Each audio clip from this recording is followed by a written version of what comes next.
interested me that much. However, that ended up changing in the middle of my 8th grade year.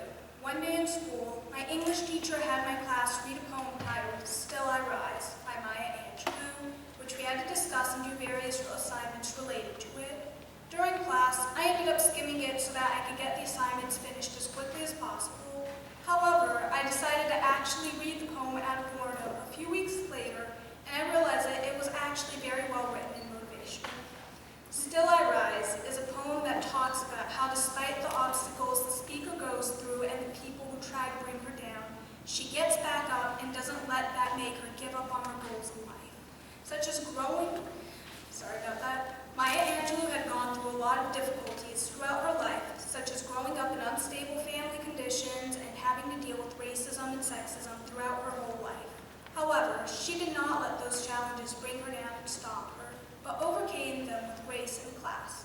Her autobiographies have won her numerous awards, and she became the first poet to make an inaugural recitation since Robert Frost and John F. Kennedy's 1961 inauguration.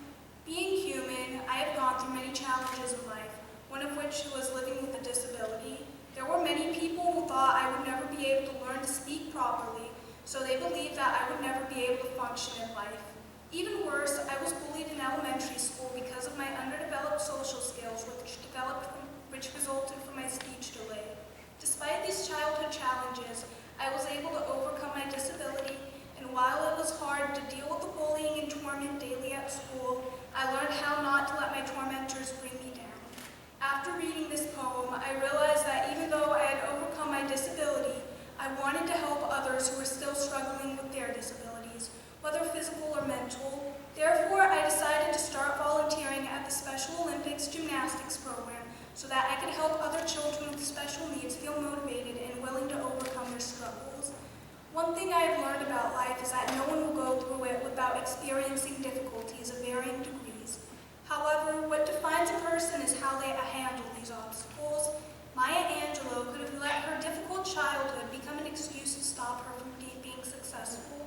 However, she did not do so and became not only a renowned poet, but also an actress, singer, and author. Even though I have not lived that long, I have experienced various challenges, and I know that as I get older and become an adult, I will have to overcome even more difficulties.